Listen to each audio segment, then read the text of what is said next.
इस एक कमरे के घर में तो अब सोना भी दुश्वार हो गया है। ठीक से पैर भी नहीं फैला पा रहे हैं हम लोग। पैरों को मोड़कर सोने से मेरे तो पैरों में दर्द ही शुरू हो गया है। ये तो कुछ भी नहीं है। कल जब मैं सो रही थी तो पूनम ने क्या लात मारी मुझे। मेरे शरीर के तो अंजर पंजर ही हिल गए। काश हमारा भी एक बड़ा सा घर होता, उसके अंदर हम सभी आराम से अपने अपने पतियों के साथ रह पाते। इस छोटे से घर में एक साथ रहने की वजह से हम तो ठीक से अपने पतियों से बात भी नहीं कर पाते।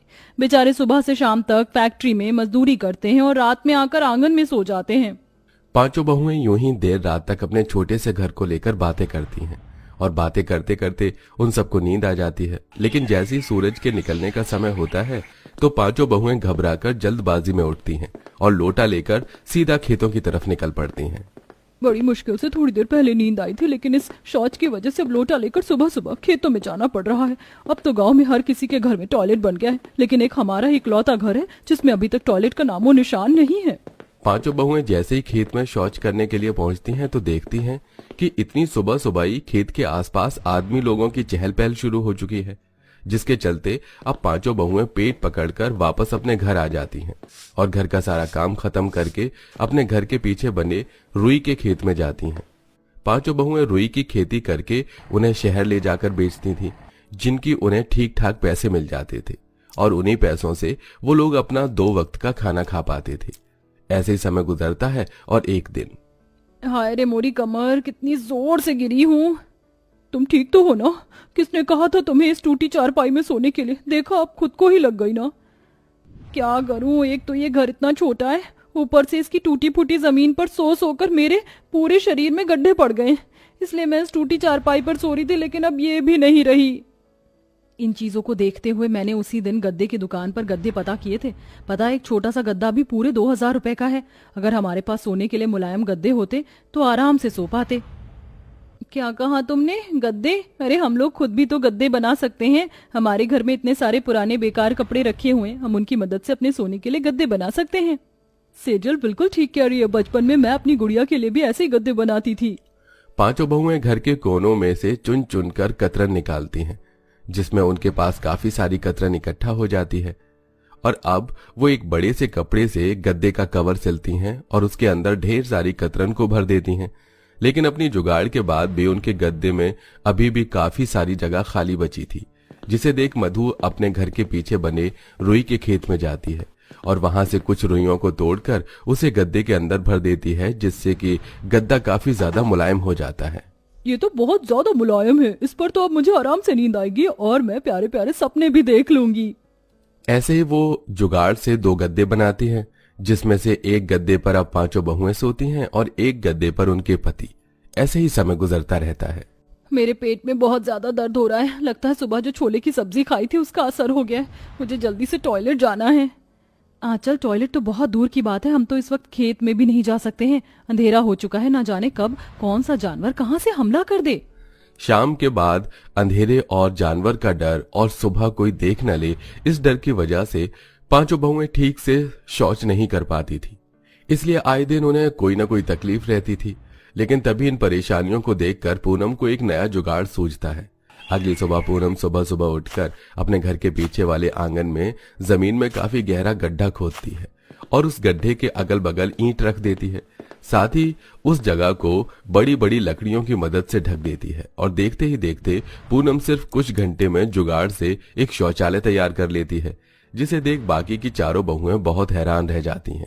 हमने तो सोचा भी नहीं था कि घर को संभालने वाली भी कभी ऐसे काम कर सकती हैं। सही कहा है किसी ने कि औरत मर्द से किसी भी चीज में कम नहीं है। सोने और टॉयलेट की परेशानी को तो इन पांचों जुगाड़ों बहुओं ने अपने जुगाड़ से हल कर लिया था, लेकिन अब जो उनकी जिंदगी में परेशानी आने वाली थी, शायद उसका जुगाड़ इन पांचों के पास ना हो। एक रात में ही अचानक सरकार ने रुई के दाम को आधे से भी कम कर दिया था। आखिरकार ये सरकार समझती क्या है? 50 से सीधा 10 रुपए किलो रुई कर दी।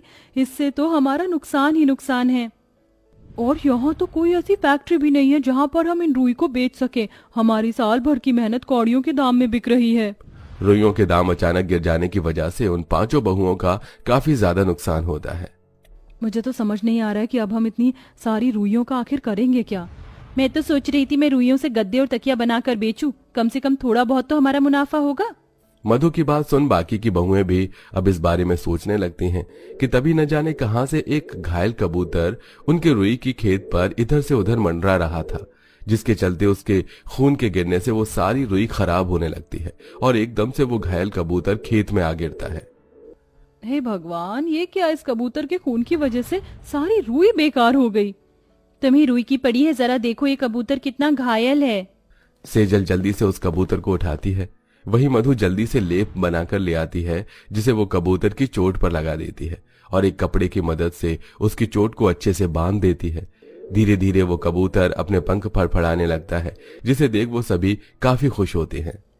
कम से कम ये कबूतर तो ठीक हो गया, लेकिन अब हम इन सभी रुई को क्या करेंगे? ये तो सारी बेकार हो गई। लगता है इस साल हमें भूखा ही मरना होगा। मधु ये कहते हुए रोने लगती है कि तभी अचानक खून से लथपथ खेत बिल्कुल पहले की तरह हो जाता है, जिसे देख सभी काफी हैरान होते हैं। क्या? जो मैंने देखा वो सब तुम लोगों ने भी देखा?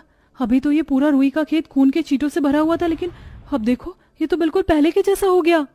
सेजल इतना बोल ही रही होती है कि तभी अचानक वो घायल कबूतर एक इंसानी रूप में बदल जाता है।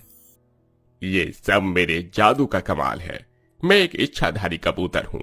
कबूतरी रूप में मैं जंगल में उड़ रही थी कि तभी एक बड़े पक्षी ने मुझ पर हमला कर दिया और मैं घायल अवस्था में आपके रुई के खेत में आ गिरा। आप लोगों ने मेरी मदद करी। इसके बदले में मैंने आपके मामूली रुई के खेतों को एक जादुई रुई के खेत में बदल दिया है। आप लोगों का बहुत बहुत धन्यवाद। अब मैं चलता हूँ। इतना कहकर वो इंसान दोबारा कबूतर का रूप धारण कर लेता है और उड़कर वहां से चला जाता है, जिसके बाद अब आंचल रुई के खेत में जाती है और वहां से कुछ रुई तोड़ लेती है। लेकिन इस बार जैसे ही आंचल रुई तोड़ती है तो वो छोटी सी रुई ईंट की तरह भारी और सख्त बन जाती है। अरे ये तो बिल्कुल ईंट की तरह हो गई है। सही कहा तुमने सेजल। अब तो हम इन जादुई रुइयों की मदद से अपने लिए एक घर भी बना सकती हैं, जो बहुत बड़ा घर होगा। इसके अंदर हम पांचों आराम से रह सकेंगे। बिना देरी करे पांचों जुगाड़ू बहुएं जल्दी से उन रुइयों की मदद से अपने घर की नींव रखना शुरू करती हैं। जादुई होने की वजह से ही उनकी रुइयों का घर आधे से ज्यादा बनकर तैयार हो जाता है, जो दिखने में किसी बड़े घर की तरह चमक रहा होता है। हमारा ये रुई का घर तो कितना ज्यादा खूबसूरत लग रहा है। हम इसके बाद रुई का टॉयलेट भी बनाएंगे, फिर हमें टॉयलेट के लिए कभी परेशान नहीं होना पड़ेगा। शाम तक रुई का घर बनाने के बाद अगले दिन अब पांचों बहुएं उन रुई से एक टॉयलेट भी बनाती हैं। पर रुई से बनाया घर और टॉयलेट बिल्कुल असली घर टॉयलेट की तरह होते हैं, जिन्हें अब पांचों बहुएं आराम से इस्तेमाल कर पा रही थीं। मुझे तो यकीन ही नहीं हो रहा, कल तक हम लोग एक कमरे में बीच बीच कर सोते थे। टॉयलेट के लिए हमें कितनी परेशानी होती थी, लेकिन अब देखो हमारा एक कमरा इतना बड़ा है कि आराम से 10 लोग बिना किसी परेशानी के सो सकते हैं। हमारे घर और टॉयलेट का इंतजाम तो हो चुका है, लेकिन अब हम रोजगार का क्या करेंगे? घर और टॉयलेट बनाकर तो हम अपना पेट भी नहीं भर सकते ना। हम वही करेंगे जो हमने पहले सोचा था। इन रुई की मदद से हम लोग गद्दे, तकिया, रजाई और गद्देदार कुर्सियां भी बनाएंगे और उन्हें गांव के साथ साथ शहर में बेचेंगे, वो भी सस्ते दामों पर, जिससे ज्यादातर लोग हमसे ही इन चीजों को खरीदेंगे। पांचों बहुएं मिलकर ऐसा ही करती हैं और ये सब चीज बनाकर अलग अलग गांव और शहरों में सस्ते दामों में बेचती हैं, जिससे उन्हें काफी अच्छा मुनाफा होता है। वहीं अब गांव के कई सारे लोग इन पांचों जुगाड़ू बहुओं के बनाए हुए रुई के घर और टॉयलेट देखकर अपने घर को भी ऐसे ही बनाने की चाहत करते हैं। मैं अपने होने वाले दामाद को बिल्कुल ऐसे ही रुई का घर देना चाहती हूँ। क्या तुम पांचों मेरे लिए भी एक ऐसा ही घर बना सकती हो? इसके बदले में मैं तुम्हें मुंह मांगी कीमत दूंगी। हाँ हाँ, क्यों नहीं, जरूर। अब इन पांचों जुगाड़ू बहुओं को गांव के कई लोग इसी तरह का रुई का घर बनाने का ऑर्डर देते हैं।